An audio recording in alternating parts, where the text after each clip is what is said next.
Welcome viewers. আমি আশা করি যে তোমরা বাড়িতে সকলে সুস্থ আছো এবং সুস্থ থাকাটাই কাম্য। সবকিছুর প্রতি করোনার এমন একটা প্রভাব ইদানিং দেখা যাচ্ছে যে কোনো কিছু করতে গেলেই মনে শুধু একটা কোথায় আসছে যে বাপরে করোনা করোনা করোনা, পড়াশোনা করোনা, কথা বলা করোনা। হলো শুধু বলছে কি ঘরে থাকো না, সে তোমরা ঘরে এবারে বসেও থাকতে পারো, শুয়েও থাকতে পারো, সেটা কিছু বলে না যে ঘরে কিভাবে থাকতে হবে। কিন্তু আরসি এডুকেশন যেভাবেই থাকো না কেন তোমাদের জন্য সদা সর্বদা কিন্তু তৎপর। জিন্দেগিকে সাধবি, জিন্দেগিকে বাঁধবি। হ্যাঁ, আরসি এডুকেশনের পক্ষ থেকে সকলকে করোনা বিজয়ী সংগ্রামে আরেকবার নতুনভাবে প্রবুদ্ধ করে আমি আজকের ক্লাস সূচনা করছি। সকলেই নতুনভাবে উজ্জীবিত হও। করোনা প্রতিরোধী যুদ্ধে মানবতার জয় হোক, এটাই আমরা সকলে চাই। আর সে এডুকেশন চাই। আর সে এডুকেশন প্রত্যেককে নতুনভাবে উজ্জীবিত করছে যে তোমরা সকলে বাড়িতে থাকো, সকলে সুস্থ থাকো। আর সে এডুকেশন সব সময় তোমাদের জন্য সদা তৎপর, যাতে তোমাদের জীবনের অনেকখানি পথ এখনো চলতে হবে এবং সেই জন্য জীবনের পথ চলা যাতে সুগম হয়, তোমরা চাকরি লাভ করে ভবিষ্যৎ জীবনে প্রতিষ্ঠিত হও, সেই জন্য আর সে এডুকেশন সব সময় তোমাদের সঙ্গে আছে। জিন্দেগিকে সাধবি, জিন্দেগিকে বাঁধবি। যাই হোক, তো আজকের যে ক্লাস টেট বাংলা, আমি এর আগের দুটো ভিডিওতে আমি বলেছিলাম যে এটা র্যান্ডামলি ভোকাবুলারি ক্লাস চলছে। তোমরা অবশ্যই নিশ্চয়ই খাতা কলম সঙ্গে নিয়েই বসেছো। খাতা কলম যদি না আছে তাহলে ভিডিওটাকে পজ করে খাতা কলম নিয়ে এসো, তারপরে তোমরা ভিডিওটা দেখবে। কেমন? তো এর আগে দুটো ভিডিওতে আমি 50-50 করে 100 খানা বিপরীত শব্দ এবং 100 খানা ধ্বনি এই শব্দার্থ পরিবর্তনের বিভিন্ন উদাহরণ তুলে ধরেছি। আরো আমার দুটো ভিডিও লাগবে, তাতে এইটা একটা ভিডিও, এইখানে আরো 50-50টা করে আমি ওটা বাড়িয়ে দেব। এবং একটা আমার কাছে রিকোয়েস্ট এসেছিল যে স্যার সমাজ নিয়ে একটু আলোচনা করুন। সেই সমাজ নিয়ে প্রথম একটু আলোচনা আজকে হবে। আর বাংলা সাহিত্য ইতিহাস নিয়েও কিছু কিছু আমি আলোচনা করে দেবো। অনেকগুলো আলোচনা এখন আর কি করা হবে। সেই জন্য তোমরা একটু ধৈর্য সহকারে ভিডিওটা শোনো, ভিডিওটা দেখো এবং সর্বোপরি যে যে বিষয়গুলো তোমাদের মনে হবে বা যে যে বিষয়গুলো দরকার বলে মনে হবে তোমরা অবশ্যই সেগুলোকে খাতাতে নোট ডাউন করে নেবে। সেই জন্য ভিডিওটা তোমরা প্রথম থেকে শেষ পর্যন্ত দেখো এবং অবশ্যই হাতের কাছে খাতা কলম রাখো। নেক্সট দেখো, মন্দির। মন্দির থেকে এটা হচ্ছে শব্দের অর্থ পরিবর্তনের যে 100টা করেছিলাম। তারপর মন্দির থেকে দেবালয়, ধ্বনি পরিবর্তনের কোন রীতি কার্যকর হয়েছে? মন্দির শব্দের আগে অর্থ ছিল, উদাহরণ করানোর সময় বলা হয়েছে যে কোনো রকমের পাকা বাড়ি, আর বর্তমানে অর্থ হচ্ছে দেবতার উদ্দেশ্যে নির্মিত বিশেষ ধরনের বাড়ি। সুতরাং এখানে বাড়ির গণ্ডিতেই আছে, এখানে অর্থে কি হয়েছে বলো? উৎকর্ষ হয়েছে বা উন্নতি হয়েছে। ঠিক, এখানে অর্থের উন্নতি বা অর্থের উৎকর্ষ যেটা তোমাদের অপশনে থাকবে সেটাকে তোমরা কিন্তু এখানে লাইক করতে পারো, মানে লাইক করতে পারো মানে চুজ করতে পারো আর কি। নেক্সট, বৈষম্পায়ন শব্দের আদি অর্থ কি? বৈষম্পায়ন শব্দের আদি অর্থ হচ্ছে বিদ্যুৎজাত। বৈষম্পায়ন শব্দের আদি অর্থ হচ্ছে বিদ্যুৎজাত। নেক্সট, সঙ্গীত আদি অর্থ কি? সঙ্গীত শব্দের আদি অর্থ হচ্ছে নৃত্য, গীত এবং বাদ্যের সমন্বয়। উপনিষদে বলা হয়েছে, এখন যেমন আমরা সঙ্গীত বলতে শুধু গানকে বুঝি, কিন্তু উপনিষদে বলা হয়েছে নিত্যং গীতং বাদ্যং চেতি সঙ্গীতম উচ্চতে, অর্থাৎ নিত্য, গীত এবং বাদ্যের সমন্বয়কেই সঙ্গীত বলা হয়। এটা আদি অর্থ, আর বর্তমানে শুধু গানকে বলা হয়। নেক্সট, তৈল শব্দের আদি অর্থ হচ্ছে যে তিলের নির্যাস, আর এখন যে কোনো তৈলবীজের নির্যাস। এখানে কি হয়েছে না, এখানে বলো অর্থের কি হয়েছে? বিস্তার হয়েছে। হ্যাঁ, আগে শুধু তিলের নির্যাস ছিল, এখন যে কোনো তৈলবীজের নির্যাসকে বলা হয় তৈল। জড়ভরত শব্দের পরিবর্তিত অর্থ হচ্ছে অকর্মণ্য। জড়ভরত শব্দের পরিবর্তিত অর্থ হচ্ছে অকর্মণ্য। কেমন? নেক্সট, সমালোচনা আদি অর্থ কি? নিন্দা, কটূক্তি, অপবাদ এবং সম্যক আলোচনা। 4টে অপশন আছে। সমালোচনা, সম্যক আলোচনা, সম আলোচনা 4টা আছে। নিন্দা, কটূক্তি, অপবাদ এবং সম্যক আলোচনা। আদি অর্থ হচ্ছে সম্যক আলোচনা, আর বর্তমান বর্তমান ইয়ে হচ্ছে অর্থ হচ্ছে নিন্দা করা। দ্রাক্ষারস, দ্রাক্ষা রস এরো চিহ্ন দিয়ে বা সমান চিহ্ন দিয়ে আছে মদ বিশেষ, অ্যালকোহল আর কি। দ্রাক্ষা রস থেকে মদ বিশেষ। এখানে শব্দার্থ পরিবর্তনের কোন রীতি গৃহীত হয়েছে? আমি 4টা অপশন বলছি। অর্থের উৎকর্ষ, অর্থের অপকর্ষ, অর্থের সংশ্লেষ, অর্থের রূপান্তর। পটপট বলো। প্রথমে হচ্ছে অর্থের উৎকর্ষ, অর্থের অপকর্ষ, অর্থের সংশ্লেষ, অর্থের রূপান্তর। এখানে অর্থের অপকর্ষ হয়েছে, ঠিক আছে। নেক্সট, ছাত্র শব্দের আদি অর্থ কি? আমি অপশন বলে দিচ্ছি। ছাত্র শব্দের আদি অর্থ হচ্ছে পড়ুয়া, শিষ্য, ছত্রধারী, ছাতু খাই যে। উল্টা অর্থটা হবে ছত্রধারী, অর্থাৎ ছত্র বা ছাতা ধারণ করে যে। আগেকার দিনে রাজারা বা কোনো বড় লোকরা, বড় জমিদার, বা এখনো তোমরা টিভি বিভিন্ন জায়গায় দেখতে পাবে, যখন বাইরে বের হতো পেছন থেকে একজন লোক ছাতাটা ধরে ধরে ধরে ধরে নিয়ে যেত আর কি। হ্যাঁ, তো যে ছাতাটা ধারণ করত সে হচ্ছে ছাত্র। ছাত্র মানে ছত্র ধারণ করে যে। আর বর্তমান হয়ে গিয়েছে মানে পড়ুয়া আর কি। এটা আদি অর্থ হচ্ছে ছত্র ধারণ করে যে। নেক্সট, হাকিম শব্দের পরিবর্তিত অর্থ হচ্ছে চিকিৎসক। হাকিম শব্দের পরিবর্তিত অর্থ হচ্ছে চিকিৎসক। নেক্সট, বার্ধক্য শব্দের আদি অর্থ। বার্ধক্য শব্দের আদি অর্থ হচ্ছে বৃদ্ধির অবস্থা। বৃদ্ধির অবস্থা, যে বাড়ছে, ক্রমাগত বড় হচ্ছে বা বৃদ্ধি প্রাপ্ত হচ্ছে, তাকে বলা হচ্ছে বার্ধক্য, বৃদ্ধির অবস্থা। আজকে মনে করো একটা গাছ লাগিয়েছো, আজকে এইটুকু আছে, কালকে একটু বড় হলো, পরশু একটু বড়, এইটা হচ্ছে বার্ধক্য। কিন্তু বর্তমান অর্থ হয়ে গিয়েছে যার অনেক বেশি বয়স, হ্যাঁ, মানে যে খুব বুড়ো ব্যক্তি, তাকে বলা হয় বার্ধক্য লোক। কিন্তু আগে ছিল, অর্থ ছিল বৃদ্ধির অবস্থা। নেক্সট, পুরোহিত শব্দের আদি অর্থ কি? পুরোহিত শব্দের আদি অর্থ হচ্ছে পুরোভাবে থেকে যে সমাজের হিত করে। হ্যাঁ, মানে আগে থেকে যে সমাজের উপকার করে বা হিত করে। কিন্তু বর্তমান অর্থ কি হয়েছে? বর্তমান অর্থ হয়েছে পূজারী। কেমন? নেক্সট, অঞ্চল থেকে এলাকা। এখানে শব্দের পরিবর্তনের কোন রীতি কার্যকর করা হয়েছে? অঞ্চল থেকে এলাকা, এখানে শব্দার্থ পরিবর্তনের কোন রীতি কার্যকর করা হয়েছে? এখানে হচ্ছে অর্থের বিস্তার। এখানে কি হয়েছে? অর্থের বিস্তার হয়েছে, ঠিক আছে। নেক্সট, বিশ্বাস শব্দের আদি অর্থ কি? বিশ্বাস শব্দের আদি অর্থ হচ্ছে আস্থা। বিশ্বাস শব্দের আদি অর্থ কি? না, আস্থা। রাগ শব্দের আদি অর্থ কি? অনুরক্ত হওয়া বা অনুরক্তি। রাগ মানে অনুরক্ত হওয়া, হলো অনুরক্ত, ইনফ্যাচুয়েশন বা রাগ। হ্যাঁ, অনুরক্ত, এখনকার ক্রোধ হয়ে গেছে। আর রাগ মানে আগে হচ্ছে অনুরক্ত হওয়া।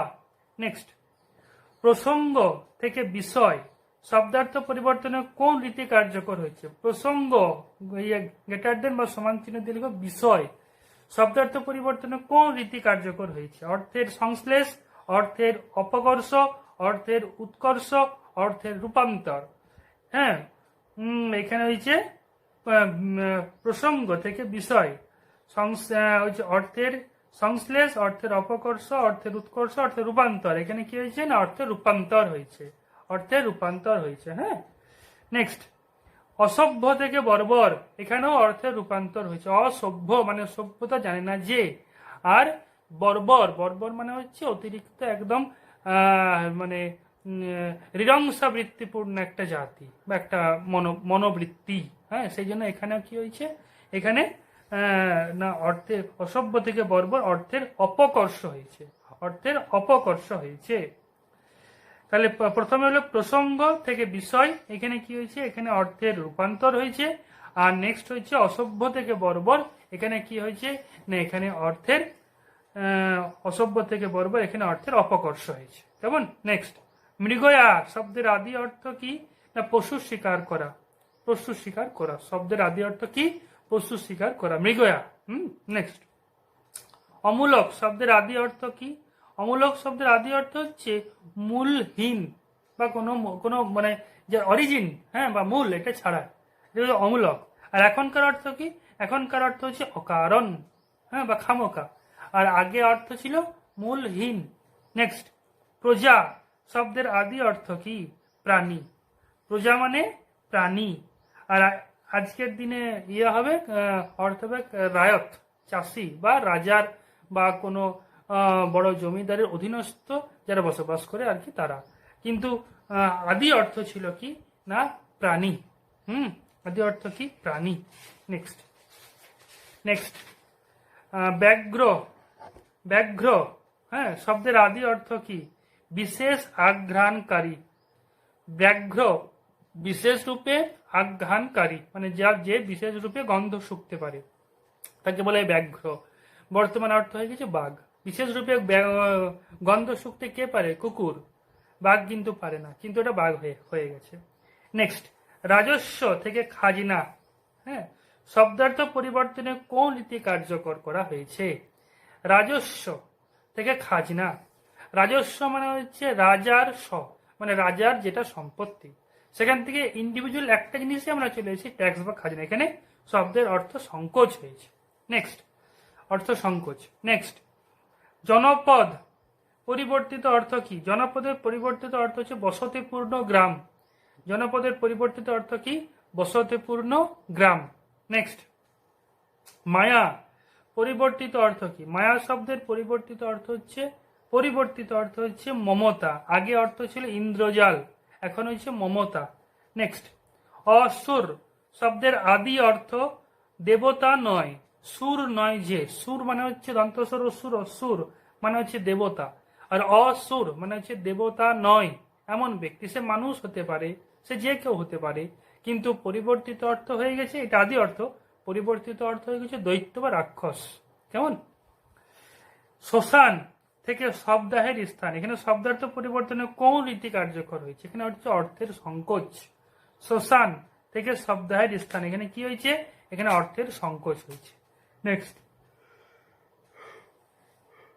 নেক্সট হচ্ছে জাপ্প। বর্গীয় জয়ে জফলা আকার পয়ে জফলা। জাপ্প বর্গীয় জয়ে জফলা আকার পয়ে জফলা। জাপ্প থেকে গোপনীয়। জাপ্প থেকে বর্গীয় জফলা আকার পয়ে জফলা। জাপ্প থেকে গোপনীয়। এখানে শব্দার্থ পরিবর্তনে কোন রীতি কার্যকর করা হয়েছে? এখানে হচ্ছে অর্থের রূপান্তর। শব্দার্থ পরিবর্তনে কোন রীতি কার্যকর হয়েছে? এখানে অর্থের রূপান্তর। নেক্সট, মুমূর্ষু আদি অর্থ লিখো। মুমূর্ষু আদি অর্থ হচ্ছে, আমি চারটা অপশন বলছি। মুমূর্ষু মৃতপ্রায়, লাশ, অর্ধমৃত, মরতে ইচ্ছুক। এখানে দেখো প্রশ্নটা আছে মুমূর্ষু দেখলেই সবাই মৃতপ্রায় করে দিবে, কিন্তু কোশ্চেনটা তা নয়। কোশ্চেনটা কি আছে? কোশ্চেনটা আছে এর আদি অর্থ রীতি, অর্থাৎ আগের অর্থগুলিকে জানতে হবে। তাহলে মুমূর্ষু শব্দের আদি অর্থ কিন্তু মৃতপ্রায় নয়, কারণ মৃতপ্রায় হচ্ছে যে মরতে চলেছে, মৃতপ্রায় সে হচ্ছে মুমূর্ষু। এটা বর্তমান দিনের অর্থ, নবতম অর্থ, পরিবর্তিত অর্থ। লাশটা একবারে হবে না, লাশ আর মুমূর্ষু দুটো সম্পূর্ণ আলাদা জিনিস। অর্ধমৃতটাও হয় না। তাহলে ইয়া রইল কি না মরতে ইচ্ছুক, এটা হয়ে গেল বাকি রইল, এবং এটাই আদি অর্থ হবে যে মুমূর্ষু শব্দের আদি অর্থ হচ্ছে মরতে ইচ্ছুক। আর কিন্তু বর্তমান যদি অর্থ বলে তাহলে আমরা লিখবো মৃতপ্রায়। কেমন? নেক্সট, সার্থক শব্দের পরিবর্তিত অর্থ কি? সার্থক শব্দের পরিবর্তিত অর্থ হচ্ছে সফল। সার্থক পরিবর্তিত অর্থ কি? সফল। নেক্সট, ইতর থেকে অসভ্য শব্দার্থ পরিবর্তন কোন রীতি গৃহীত হয়েছে? ইতর থেকে অসভ্য, এখানে অর্থের অপকর্ষ হয়েছে। কি হয়েছে? এখানে অর্থের অপকর্ষ হয়েছে। নেক্সট, দারুণ এর পরিবর্তিত অর্থ কি? দারুণ এর পরিবর্তিত অর্থ হচ্ছে অত্যন্ত। মনে রাখবে, দারুণ এর পরিবর্তিত অর্থ কি? দারুণ এর পরিবর্তিত অর্থ হচ্ছে অত্যন্ত। নেক্সট, উৎপাত, নুইসেন্স যাকে ইংরেজিতে বলা হয়। উৎপাত শব্দের আদি অর্থ কি? ওপর থেকে পতন। উৎ মানে ওপর থেকে, পাত মানে পতন হচ্ছে। আর বর্তমানে হচ্ছে উৎপাত করা, অর্থাৎ মানে একটা বিচ্ছিন্ন অবস্থার সৃষ্টি করে দেওয়া আর কি, যাকে ইংরেজিতে নুইসেন্স বলা হয়। নেক্সট, বিবাহ শব্দের আদি অর্থ কি? বিবাহ শব্দের আদি অর্থ বিশেষ রূপে বহন করা, আর বর্তমান অর্থ হচ্ছে পরিণয়। হ্যাঁ, এখানে কি হয়েছে না অর্থের ওই সংক্রম হয়েছে, রূপান্তর হয়েছে। তাহলে আদি অর্থ কি বলছে? বিশেষ রূপে বহন করা। নেক্সট, রুদ্র শব্দের পরিবর্তিত অর্থ কি? ভয়ঙ্কর। রুদ্র মানে হচ্ছে শিব ঠাকুর আদি অর্থ, কিন্তু পরিবর্তিত অর্থ রুদ্র মূর্তি ধারণ করেছে। রুদ্র মূর্তি মানে ভয়ঙ্কর মূর্তি ধারণ করেছে। রুদ্র মূর্তি মানে এই নয় যে শিবের মতন ধারণ করে জটা মোটা সাপ টাপ লাগিয়ে, হ্যাঁ সেই সব বাগিচার টাগিচার পরে সেই সব নয়। রুদ্র মূর্তি মানে হচ্ছে ভয়ঙ্কর, এখন বর্তমান দিনে এই অর্থ। নেক্সট, শোভা থেকে জনসমাগম। শোভা থেকে জনসমাগম, এখানে শব্দার্থ পরিবর্তনের কোন রীতি কার্যকর করা হয়েছে? চারখানা অপশন হচ্ছে অর্থের সংশ্লেষ, অর্থের রূপান্তর, অর্থের উৎকর্ষ, অর্থের অপকর্ষ। এখানে হয়েছে অর্থের সংশ্লেষ, অর্থের রূপান্তর, অর্থের উৎকর্ষ, অর্থের অপকর্ষ। দেখো এই চারটা অপশন কিন্তু সংশ্লেষ মানে রূপান্তর, তাহলে সংশ্লেষ আর রূপান্তর দুটো অপশনের মধ্যে যে কোনো একটাকে তোমরা রাইট দিতে পারো, ঠিক আছে। নেক্সট, ভৈরব শব্দের আদি অর্থ কি? ভৈরব শব্দের আদি অর্থ হচ্ছে শিবের রূপ বিশেষ। শিবের রূপ বিশেষ মানে শিবের অনেক রূপের মধ্যে একটা রূপ হচ্ছে ভৈরব, হলো আদি অর্থ। শিবের অনেক রূপের মধ্যে একটা রূপ হচ্ছে ভৈরব। শিবের অনেক রূপের মধ্যে একটা রূপ হচ্ছে ভৈরব। কেমন? এটা হচ্ছে ভৈরব শব্দের আদি অর্থ। নেক্সট, তুরঙ্গম। তুরঙ্গম শব্দের পরিবর্তিত অর্থ হচ্ছে অশ্ব বা ঘোড়া। তুরঙ্গম শব্দের পরিবর্তে এখনকার দিনের অর্থ তুরঙ্গ মানে হচ্ছে ঘোড়া। আচ্ছা, শৃঙ্গ শব্দের আদি অর্থ কি? শৃঙ্গ মানে হচ্ছে শিকড়। সিংহ, শৃঙ্গ, সিংহ লয়, শৃঙ্গ তালিপস্য রি উময় গয়ে, তালিপস্য রি উময় গয়ে। শৃঙ্গ শব্দের আদি অর্থ যেটা সেটা হচ্ছে কি? শিখর। বজ্রী, ব বর্গীয় জয় রফলা দীর্ঘই, ব বর্গীয় জয় রফলা দীর্ঘই। বজ্রী শব্দের পরিবর্তিত অর্থ হচ্ছে ইন্দ্র। বজ্র ধারণ করে যে, অর্থাৎ ইন্দ্র। হ্যাঁ, নেক্সট, সতী থেকে সাধ্বী, দন্তস্বয় আকার ধয় বয়ে দীর্ঘই। সতী থেকে সাধ্বী, সতী থেকে সাধ্বী, সতী থেকে সাধ্বী। তাহলে এখানে সাধ্বী বানানো হচ্ছে দন্তস্বয় আকার ধয় বয়ে দীর্ঘই। তাহলে সতী থেকে সাধ্বী, এখানে শব্দার্থ পরিবর্তনে কোন রীতি কার্যকর করা হয়েছে? এখানে হয়েছে কিনা অর্থের রূপান্তর। শব্দার্থ পরিবর্তনে কোন রীতি কার্যকর করা হয়েছে? এখানে অর্থের রূপান্তর।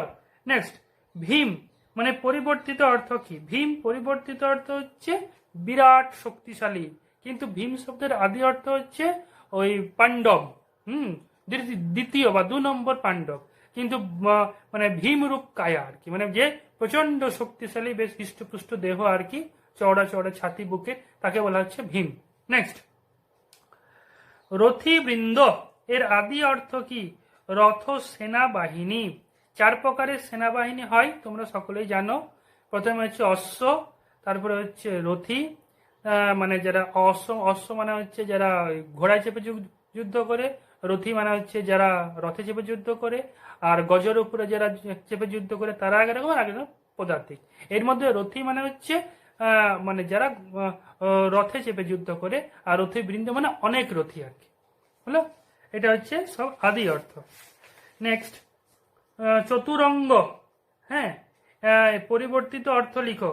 চতুরঙ্গ পরিবর্তিত অর্থ হচ্ছে ওই যে 4 প্রকারের সেনাবাহিনী বললাম, অর্থাৎ হস্তি, অশ্ব, রথ এবং পদাতিক, এই 4 প্রকারের সেনাবাহিনীকে একসঙ্গে এখনকার দিনে চতুরঙ্গ বলা হয়, ঠিক আছে। এটা হচ্ছে পরিবর্তিত অর্থ। আর আদি অর্থ কি? 4টি অঙ্গ, যে কোনো 4টি অঙ্গ হইতে পারে, হলো। যেমন একটা চতুর্ভুজের 4টি কোণ আছে, সেটা তার চতুরঙ্গ। আমাদের 2 হাত 2 পা চতুরঙ্গ। কিন্তু চতুরঙ্গ বলতে আজকের দিনে এটা আদি অর্থ, আর আজকের দিনে একটা জিনিসই বুঝবো, সেটা হচ্ছে ওই যে হস্তি, অশ্ব, রথ এবং পদার্থী, এই 4টা বিষয়কে একসঙ্গে বলা হয় চতুরঙ্গ। নেক্সট, ধনুর্ধর। ধনুর্ধর থেকে যোদ্ধা, এখানে শব্দার্থ পরিবর্তনে কোন রীতি কার্যকর করা হয়েছে? অর্থ সংশ্লেষ। ধনুর্ধর থেকে যোদ্ধা। ধনুর্ধর মানে হচ্ছে যে ধনু চালাতে যে খুব দক্ষ। হ্যাঁ, ধনু আর ধেনু দুটো কিন্তু আলাদা আলাদা জিনিস। ধনু মানে হচ্ছে অস্ত্র বিশেষ, যেটা অর্জুন ব্যবহার করত বা অন্যান্য অনেক রথী ব্যবহার করত, কর্ণটন ইত্যাদি। আর ধেনু মানে হচ্ছে গরু। দুটোর মধ্যে কিন্তু আলাদা, পুরোপুরি আলাদা জিনিস। তো ধনুর্ধর মানে হচ্ছে যে ধনু ধারণ করে। আর যোদ্ধা, যোদ্ধা মানে যে কোনো যোদ্ধা হতে পারে, সে ধনু ধনু ধারণ করতে পারে, সে তরোয়াল নিয়ে যুদ্ধ করতে পারে, বা এখনকার দিনে করোনা ভাইরাসের অ্যাটাক করতে পারে, ঠিক আছে। তো ধনুর থেকে যোদ্ধা এটা পরিবর্তন হয়ে গেছে, এটা হয়ে গেছে শব্দের অর্থের সংশ্লেষ। নেক্সট,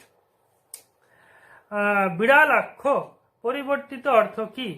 বিড়ালাক্ষ পরিবর্তিত অর্থ হচ্ছে বিড়াল, রাক্ষস সেনাপতি, একটা পরিবর্তিত অর্থ। আর আদি অর্থ হচ্ছে বিড়ালের মতো অক্ষিজার, বিড়ালের অক্ষি গলকের মতো অক্ষিজার আর কি, তাকে বলা হয় বিড়ালাক্ষ। কিন্তু এটা হচ্ছে রাবণের একজন সেনাপতি ছিল বিড়ালাক্ষ, রাক্ষস সেনাপতি, এটা পরিবর্তিত অর্থ। নেক্সট, রাঘব শব্দের আদি অর্থ কি?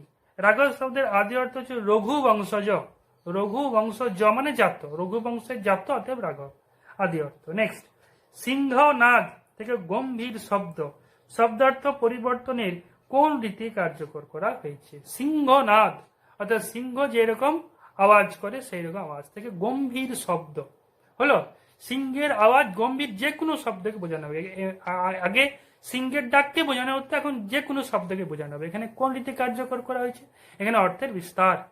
তেমন আগে শুধু সিংহের নাদকে বোঝানো হতো, এখন যে কোনো আওয়াজকে বোঝানো হচ্ছে, এখানে অর্থের বিস্তার। নেক্সট, ভূধর, ভূধর পরিবর্তিত অর্থ কি? না পর্বত। ভূ মানে হচ্ছে পাহাড়, আর ধর মানে ধারণ করে, কিন্তু পরিবর্তিত অর্থ চেয়েছে। কোয়েশ্চেনটা কি দিয়েছে সবসময় সেটা আগে তোমরা দেখবে। পরিবর্তিত অর্থ চেয়েছে, অর্থাৎ পরিবর্তিত অর্থ এখানে কি হবে? না এখানে পর্বত।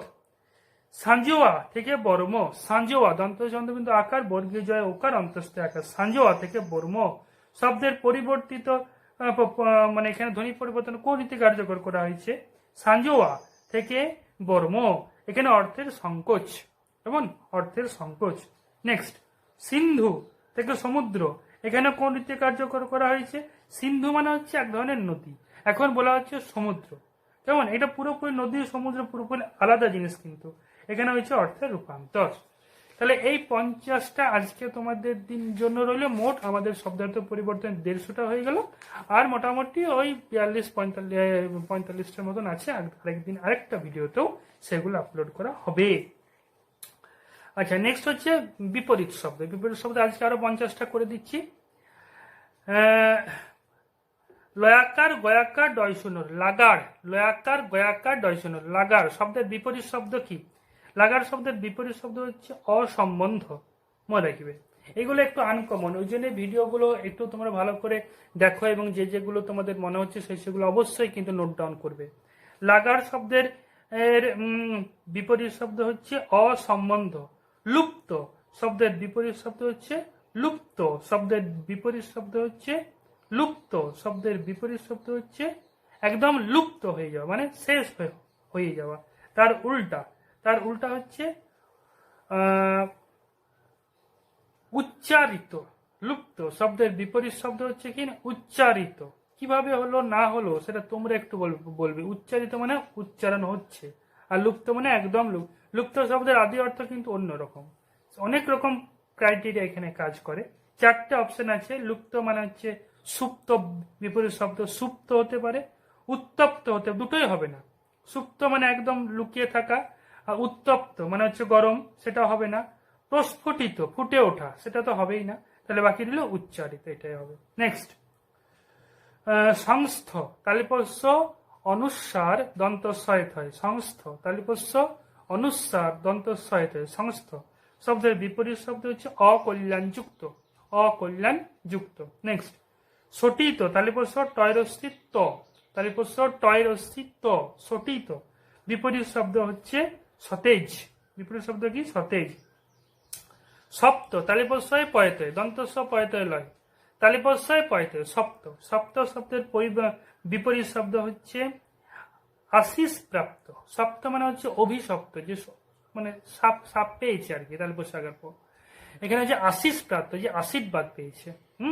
নেক্সট, তালিপস্য চন্দ্রবিন্দু আকার ডয় শূন্যের আকার, সাড়া, তালিপস্য চন্দ্রবিন্দু আকার ডয় শূন্যের আকার, সাড়া বিপরীত শব্দ হচ্ছে ফলপ্রসূ, বিপরীত শব্দ হচ্ছে ফলপ্রসূ। নেক্সট, ষাঠ্য তালিপস্য আকার ঠয় জ ফলা, ষাঠ্য ষটে ষাঠ্যাং সমাচরে, সেই বলে ষাঠ্য তালিপস্য আকার ঠয় জ ফলা বিপরীত শব্দ হচ্ছে অসঠতা। হ্যাঁ, ষট মানে হচ্ছে প্রবঞ্চক, যে লোক ঠকায়। তাই ষাঠ্য এর উল্টা হচ্ছে অসঠতা, যে লোক ঠকায় না। নেক্সট, শীর্ষ বিপরীত শব্দ হচ্ছে শীর্ষ, মানে হচ্ছে একদম উপরে আর কি।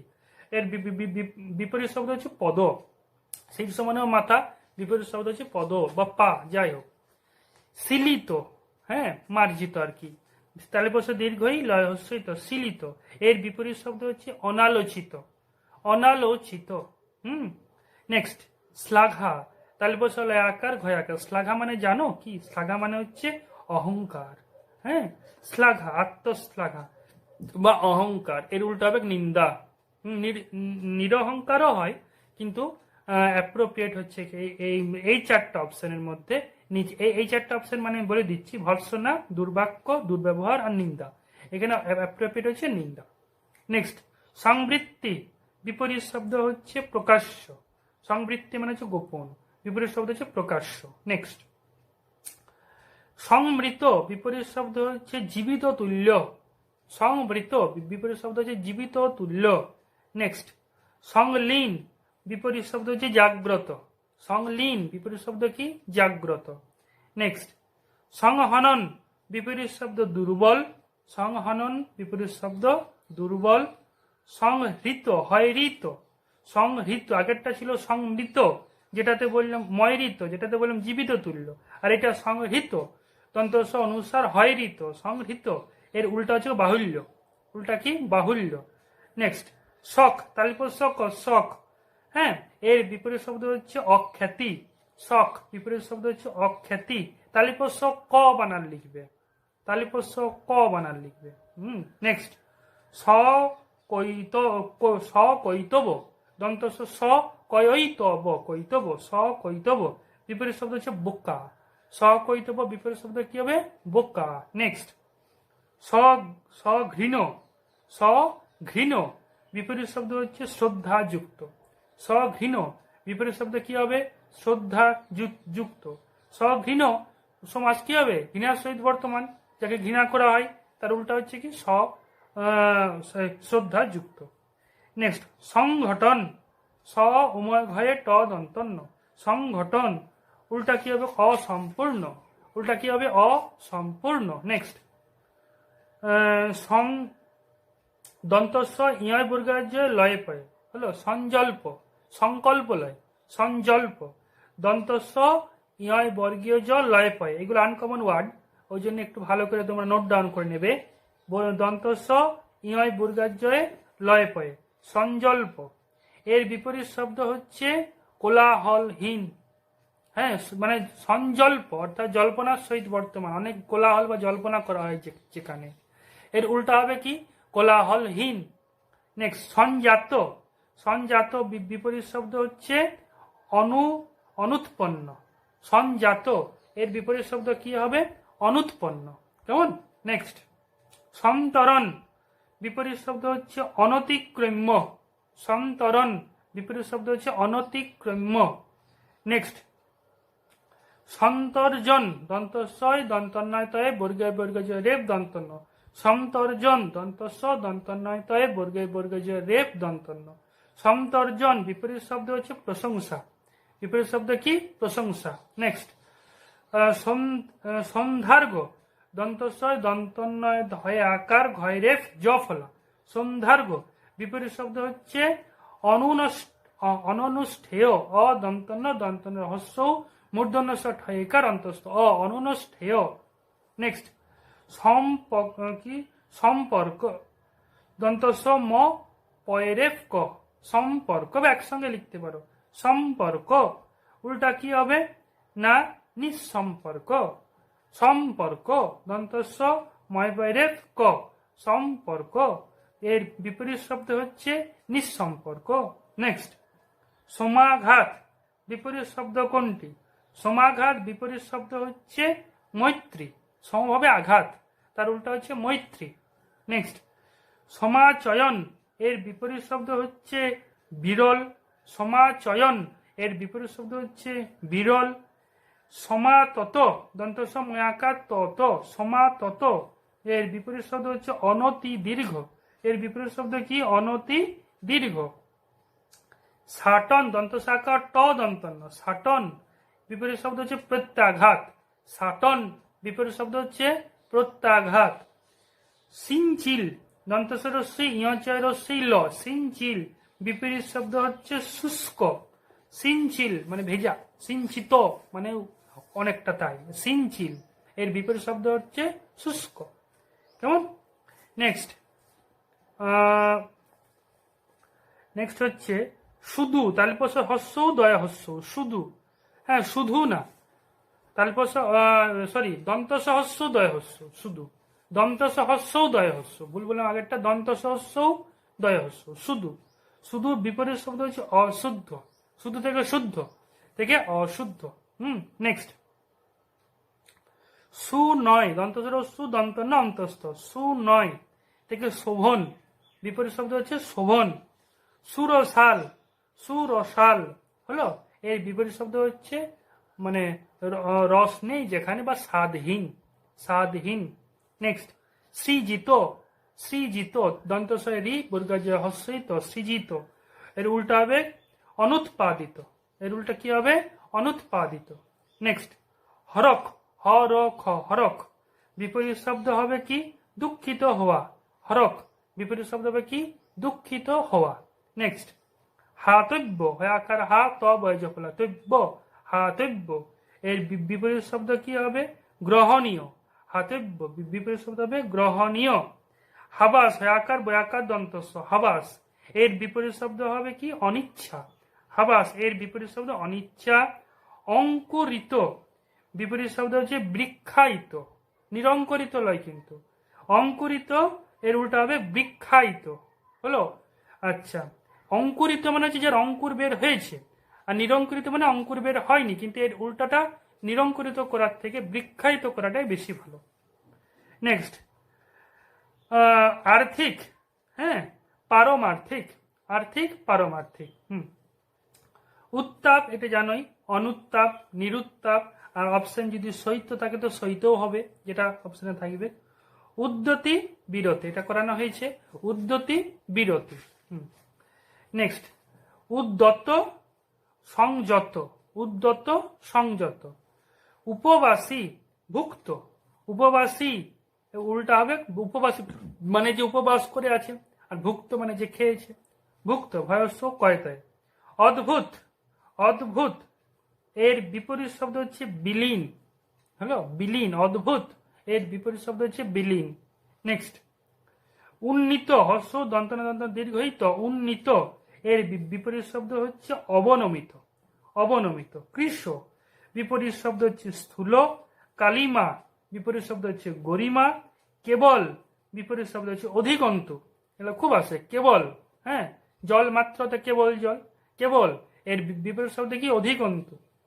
আচ্ছা, আর কুৎসা এর বিপরীত শব্দ হচ্ছে প্রশংসা, কুৎসা এর বিপরীত শব্দ হচ্ছে প্রশংসা। আজকের জন্য রইল। এরপরে সমাস নিয়ে একটু আলোচনা আমি করব মোটামুটি। দেখো সমাস এই কথাটি মানে অ্যাকচুয়ালি বোর্ডে লিখে দিলে তোমাদের সুবিধা হয়, কিন্তু বাড়িতে তো বোর্ডের অত ইয়ে নেই, প্রামাণিকতা নেই, সেই জন্য আমি মোটামুটি বলছি, একটু তোমরা ধৈর্য সহকারে শোনো। টেট পরীক্ষায় কারক সমাস এগুলো কমন জিনিস, এগুলো আসেই, আসবেও, তোমাদের বেলা তো আসবে, আর এখনকার দিনে ছন্দ অলঙ্কার দেওয়া হচ্ছে, সেগুলো আমি ভিডিও বানাবো। তো সমাসের যে ব্যাপারটা সেটা হচ্ছে কি, এটা খুব ইজি জিনিস যদি তোমরা একটু ভালো করে ব্যাপারটাকে বুঝতে পারো। সমাস পরস্পর অর্থ সম্বন্ধযুক্ত একাধিক পদের মিলন। আমি সমাস নিয়ে ইন্ডিভিজুয়াল একটা ভিডিও করব, কিন্তু ক্রমে ক্রমে একটু তোমাদেরকে শুধু তোমরা একটু শুনে রাখো, যাতে আমি সমাসের মূল ভিডিও যখন করবো যাতে তোমাদের কোনো অসুবিধা না হয়। লেখার বেশি দরকার না, খালি একটু শুনে রাখো। পরস্পর অর্থ সম্বন্ধযুক্ত দুই বা তার বেশি পদের মিলনকে আমরা সমাস বলি। দুটি পদ পাশাপাশি আছে, যেমন বৃক্ষ আর ছায়া, এই দুটি একটা আলাদা আলাদা পৃথক পৃথক পদ, একসঙ্গে করে দিচ্ছি বৃক্ষ ছায়া। তাহলে বৃক্ষ এবং ছায়া এই দুটোকে যখন একসঙ্গে করলাম তখন হলো কি না বৃক্ষ ছায়া। দুটি পদ যখন মিলবে, মিলে পরে দেখতে হবে যে দেখতে কানে শুনতে ভালো লাগছে কিনা। যদি শুনতে ভালো লাগে, দুটি পদে মিলার আরেকটা নিয়ম, মানে নিয়মকে আমরা সমাস বলছি, তবেই কিন্তু সেটা পাশাপাশি মিলবে। বৃক্ষ ছায়া থেকে বৃক্ষ ছায়া হয়ে গেছে। কিন্তু শিশু আর উদ্যান শিশুদ্যান হয়নি। শিশু আর উদ্যান শিশুদ্যান করলে শুনতে খারাপ লাগছে, ওই জন্য আমরা কি করেছি না শিশু হাইফেন দিয়ে উদ্যান, মাঝখানে একটা হাইফেন দিয়ে দুটি পদকে পরস্পর রাখা হয়। তাহলে দুটি পাশাপাশি অবস্থিত অর্থ সম্বন্ধযুক্ত দুই বা ততোধিক পদের মিলনকে সমাস বলে। এই যে বৃক্ষ ছায়া, এই পুরো প্রক্রিয়াটার নাম হচ্ছে সমাস। এবারে এই বৃক্ষ ছায়া যেটা, এটাকে যদি ভাঙিয়ে আমি তাহলে পাবো বৃক্ষের ছায়া, বৃক্ষের ছায়া। আর বৃক্ষ ছায়া এটাকে, এই গোটা অংশটাকে বলা হয় সমাসবদ্ধ পদ বা সমস্ত পদ। বুঝতে পারলে? সমস্ত পদের অর্থ যে বাক্যের দ্বারা বিশ্লেষণ করে দেখানো হয় সে বাক্যটাকে বলা হয় ব্যাস বাক্য। সমাসবদ্ধ পদের অর্থ যে বাক্যের দ্বারা বিশ্লেষণ করে দেখানো হয় সে বাক্যটাকে বলা হয় ব্যাস বাক্য। যেমন পীতাম্বর, এটা সমস্ত পদ বা সমাসবদ্ধ পদ, এটাকে ভাঙছি পিত অম্বর যার। যেমন রথ দেখা, এটা সমস্ত পদ, এটাকে ভাঙছি রথকে দেখা। তাহলে এই যে বাক্যের দ্বারা আমি সমস্ত পদকে ভেঙে দিচ্ছি, এই বাক্যটাকে বলা হয় ব্যাস বাক্য। মনে রাখবে সমাস শব্দের অর্থ হচ্ছে সংক্ষেপ আর ব্যাস শব্দের অর্থ হচ্ছে বিস্তার। কেমন? এবারে যে মানে দুটি পদের যে পদ যে সামনে থাকবে তাকে বলা হচ্ছে পূর্বপদ, আর যে পদটি পরে থাকবে তাকে বলা হয় পরপদ বা উত্তর পদ। বৃক্ষ ছায়া, বৃক্ষ হচ্ছে পূর্বপদ, ছায়া হচ্ছে পরপদ। পীতাম্বর, পিতটা হচ্ছে পূর্বপদ, অম্বরটা হচ্ছে উত্তর পদ। আর কি বললাম যেন, রথ দেখা, রথটা হচ্ছে পূর্বপদ, দেখাটা হচ্ছে উত্তর পদ। অনেক সময় মাঝখানে একটা পদ থাকে তাকে মধ্যপদ বলা হয়। যেমন হাত ঘড়ি, হাতে পরবার ঘড়ি, পরবারটা হচ্ছে মধ্যপদ। যেমন সিংহাসন, সিংহ চিহ্নিত আসন, তাহলে চিহ্নিতটা হচ্ছে মধ্যপদ। অনেক সময় থাকে, সেজন্য সংজ্ঞায় বলা হয়েছে দুই বা ততোধিক পদের মিলনকে। মিনিমাম দুটি পদ মিলবে, ম্যাক্সিমাম তার বেশি পদও মিলতে পারে। হলো? তাহলে কি হয়ে গেল যে এখান থেকে আমরা জানলাম সমাস কাকে বলে। পরস্পর অর্থ সম্বন্ধযুক্ত দুই বা ততোধিক পদের মিলনকে সমাস বলে। আচ্ছা, সমাস বদ্ধ পদের সমাস বা সমস্ত পদের অর্থ যে বাক্যের দ্বারা বিশ্লেষণ করে দেখানো তাকে ব্যাস বাক্য বলে। ব্যাস বাক্যের দ্বারা সংগঠিত পদকে সমাসবদ্ধ পদ বা সমস্ত পদ বলে। ব্যাস বাক্যের দ্বারা সংগঠিত পদকে সমাসবদ্ধ বা সমস্ত পদ বলে। সমস্ত পদের অন্তর্গত পূর্বের পদকে পূর্বপদ, পরের পদকে পরপদ বলে। এবং এই পুরো প্রক্রিয়াটার নাম হচ্ছে সমাস। বুঝা গেল? পুরো পদ এবং পরপদ, হ্যাঁ, পরস্পর যে মিলন হচ্ছে, নিয়ে পরে একটা সমস্ত পদ তৈরি করছে, যে পুরো প্রক্রিয়াটা, এই প্রক্রিয়াটার নাম হচ্ছে সমাস। সমাস শব্দের অর্থ হচ্ছে সংক্ষেপ, আর ব্যাস শব্দের অর্থ হচ্ছে বিস্তার। এবারে সন্ধির সঙ্গে এর কিছু কিছু পার্থক্য আছে। দেখবে উভয়ে কিন্তু সন্ধি শব্দের অর্থ মিলন, আর সমাসেও কিন্তু মিলন হচ্ছে, কিন্তু মূল পার্থক্য হচ্ছে যে সন্ধিতে পরস্পর সন্নিহিত দুই বর্ণের মিলন হয়, আর সমাসে পরস্পর সন্নিহিত দুই পদের মিলন হয়। এটা হচ্ছে মূল পার্থক্য, মনে রাখবে। সন্ধিতে দুটা বর্ণের মিলন হচ্ছে, আর সমাসে দুটি পদের মিলন হচ্ছে। বর্ণ পদে দুটো কিন্তু পুরোপুরি আলাদা জিনিস। এছাড়াও সন্ধি সমাসে অনেক পার্থক্য আছে, সেই সমস্ত পার্থক্য আমি নেক্সট ভিডিওতে আলোচনা করব। আর সাহিত্য ইতিহাস নিয়ে আজকে আর সময় নেই, নেক্সট ক্লাসে আমি আলোচনা করব। এই পর্যন্ত তোমরা সমাসের ফার্স্ট ক্লাস একটু ভালো করে দেখো। আর তোমাদের আমি কিছু কিছু দিয়ে দিচ্ছি, হোমওয়ার্ক দিয়ে দিচ্ছি, যে ওই যে 10টা মোটামুটি আমি বলে দিচ্ছি, সেই 10টার তোমরা কি করবে না, তোমরা খালি ওই আমি সমস্ত পদটা বলে দিচ্ছি, তোমরা যেটা করবে সেটা হচ্ছে ব্যাস বাক্যটা করবে। দেখো, ব্যাস বাক্য করার, বাংলা ব্যাস বাক্য করার কিন্তু কোনো নিয়ম নেই। হ্যাঁ, সমাসের ক্ষেত্রে স্যার ব্যাস বাক্যটা করব কি করে, এটা তোমাদের নিজেদের বুদ্ধি অনুসারে করতে হবে। যেমন রথ দেখা, রথকে দেখা, মামা বাড়ি, মামাদের বাড়ি, হলো। তারপরে সস্ত্রী, স্ত্রীর সহিত বর্তমান, এগুলা কিরকম ভাবে করবে ব্যাস বাক্য, হাত ঘড়ি, হাতে পরবার ঘড়ি, সমস্ত পদ্ধতি কিরকম ভাবে ভাঙবো তোমাদের ব্যাপার। তো আমি যাই হোক 10টা মোটামুটি তোমাদেরকে হোমওয়ার্ক দিচ্ছি, এবং এই হোমওয়ার্কগুলি তোমরা আমাকে এখন নোট ডাউন করে রাখো। স্বাভাবিক পরিস্থিতি হলে আমাকে বলবে, অথবা আমাকে সরাসরি ফোনেও তুমি আমার সঙ্গে অবশ্যই কনসাল্ট করতে পারো। আমাকে ফোনে সবসময় পাওয়া যাবে, যে কোনো সময়। তোমরা একটু ব্যাস বাক্য করবে, নিজেরা করবে, আর যদি পারো, যারা মনে ক্লাসগুলো করানো হয়েছে তারা যদি পারো তো সমাসও নির্ণয় করে রাখবে। হ্যাঁ, আচ্ছা, লিখো সক্ষেত্র। 1 নম্বর হচ্ছে সক্ষেত্র, এর ব্যাস বাক্য কি হবে তোমরা করবে। 2 নম্বর লিখো আহ, অনভিপ্রেত, 2 নম্বর হচ্ছে অনভিপ্রেত। 3 নম্বর ঘর পাগল, ঘর পাগল। 4 নম্বর পাঠ বিরত, পাঠ বিরত। 5 নম্বর হচ্ছে বিপদাপন্ন, বিপদাপন্ন। 6 নম্বর হচ্ছে পঙ্কলিপ্ত, পঙ্কলিপ্ত। 7 নম্বর ক্ষুধার্ত। 8 নম্বর আশাহত, 7 নম্বর ক্ষুধার্ত, 8 নম্বর আশাহত। 9 নম্বর কুসুমাস্তীর্ণ, কুসুমাস্তীর্ণ। এবং 10 নম্বর হচ্ছে অগ্নিশুদ্ধা, অগ্নিশুদ্ধা। এই 10টা তোমাদের হোমওয়ার্ক দেওয়া রইল, এবং তোমরা এগুলো অবশ্যই ব্যাস বাক্য করবে, আর যারা যারা পারবে তারা তারা সমাসও নির্ণয় করবে। তারপর হয় আমাকে সমস্ত কিছু স্বাভাবিক হলে তারপর আমাকে দেখাবে, নাহলে ফোনে আমার সঙ্গে কনসাল্ট করবে। ঠিক আছে? ততক্ষণ পর্যন্ত তোমরা সকলের বাড়িতে সুস্থ থাকো, ভালো থাকো, আর সে এডুকেশনের সঙ্গে থাকো। অবশ্যই পড়াশোনা করো, সামনে যার যে পরীক্ষাগুলো আছে সেই পরীক্ষাগুলো ভালো করে দাও। 2021 সালের লোকসভা ইলেকশনের আগে অবশ্যই টেট পরীক্ষার ফর্ম ফিল আপ হবে, এবং তারপর টেট পরীক্ষাও হবে। তোমরা সুযোগ খুব জোরের উপর জীবনে একবার পাবে। যাদের এজ একটু বেশি আর কি তাদের জন্য, যাদের এজ কম তারা হয়তো 2-3 বার পাবে, কিন্তু এজ যাদের বেশি, হ্যাঁ, তারা কিন্তু জীবনে একবার পাবে টেট পরীক্ষা। সুতরাং তোমরা একটু ভালো করে তৈরি হয়ে যাও, এবং তোমরা একবারেই যাতে তোমরা লাগাতে পারো, তাই তো? 150 নম্বরের মধ্যে 90 নম্বর পেতে হবে।